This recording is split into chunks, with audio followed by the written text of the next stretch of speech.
my time, sorry, I'm losing my voice. I spend a lot of my time feeling guilty when I'm at work about my kids. And then when I'm with my kids, I spend my time feeling guilty about the work that I'm not doing because I'm with my kids. And I think probably a lot of people feel like that, but what do you think? And here's the solution. Oh, really? Oh my God. Me as a father, I know all about mothering. Look, I have 3 kids. Okay? Here's where I talk about following your heart. Okay? And following your instincts. Does actually feeling guilty feel good? So, therefore, my interpretation of that is saying, well, if it feels good, that's your heart and your soul telling you you're interpreting it incorrectly.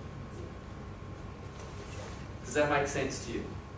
And to change, and so therefore, that feeling of guilt actually is a call for you to actually change your interpretation of the event.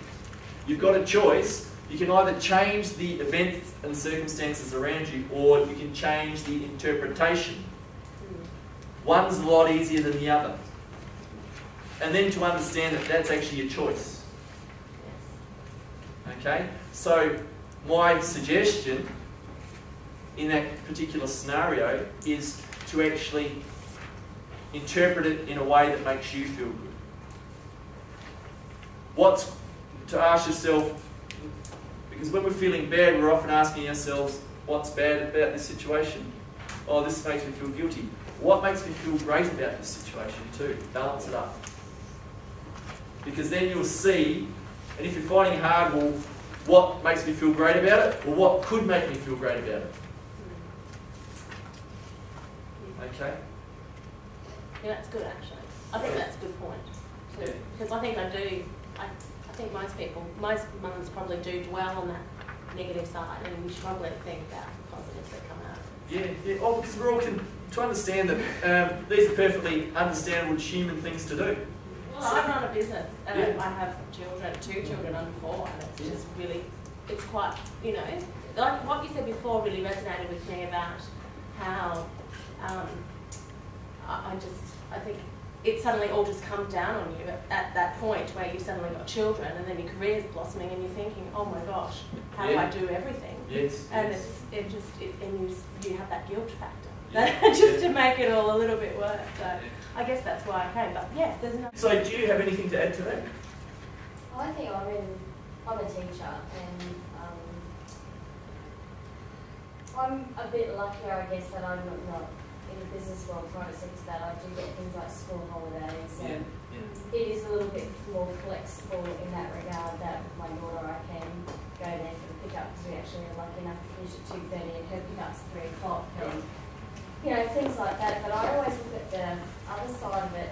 I guess Leah knows me for a long time. I'm always looking at, isn't it good that she's seeing a strong role model, that she's seeing me multitask. I'm doing my masters and I'm deputy principal, and and we're it's seriously, that's fantastic. That's fantastic. And the clientele that I teach, and I guess Leah and I made the comment that you guys are in private sector, but we're in the public education sector, and we are in the front line.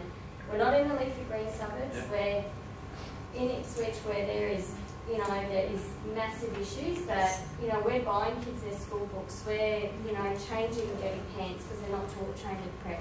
We're getting that day in, day out sort of stuff that the media doesn't, tell how much, my tax goes to feeding kids because they don't get their lunch. So it's juggling that good that, okay, I can look after those kids, and I know that I'm doing the right thing. My child's seeing that side of me, that I can nurture her, and seeing her, I guess, seeing that, she's got choices, I guess, and that she's seeing mum, okay, sometimes she has to be getting a little laptop as she's cooking dinner and making the school lunch, answering emails, it's a factor. And it's the thing, because I think what you're both doing is one of the great gifts you're teaching your children is resilience.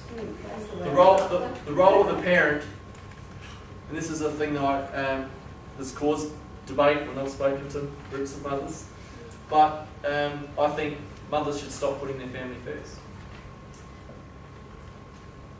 Because family members, and this is the same thing, you shouldn't put your partner first or whatever. You've got to put you first. Because people aren't getting prescribed antidepressants because someone else is feeling bad, because they're feeling bad about them. They're not having time for them. The government take our tax from you straight away because they know that if we wait, oh look, if there's any left over, then pay us the tax. They know they won't get it. So the same thing is if you wait and devote the time to your partner, to your friends, to everything, everybody else, and if there's any time left over, there's not time left over.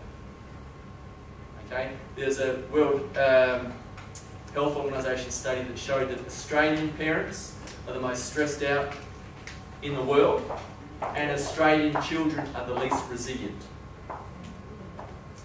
The role of a parent is actually about training your children to live without you.